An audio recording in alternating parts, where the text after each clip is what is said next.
Единственное в Украине и довольно проблематичное судно «Запорожье» после надводных испытаний приступило к подводным. За важным событием в жизни украинской армии лично следил министр обороны Дмитрий Соломатин. Все с нетерпением ждали, получится ли у судна погрузиться, а самое главное – всплыть. На всякий случай субмарину страховали вертолет, спасательные и буксирные суда, санитарный катер, водолазы и медики. Пробное погружение прошло успешно. Лодка погрузилась на глибину до рубки.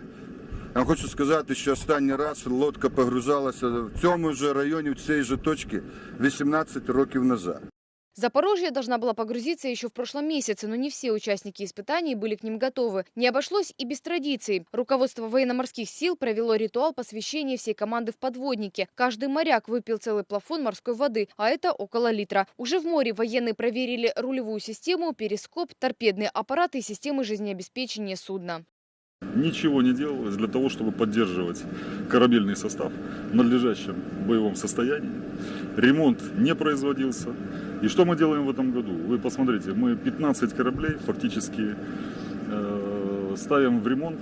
Наверное, в этом году мы будем меньше ходить, чем должны были бы ходить. Но на следующий год мы получим боеспособный, полноценный корабельный состав.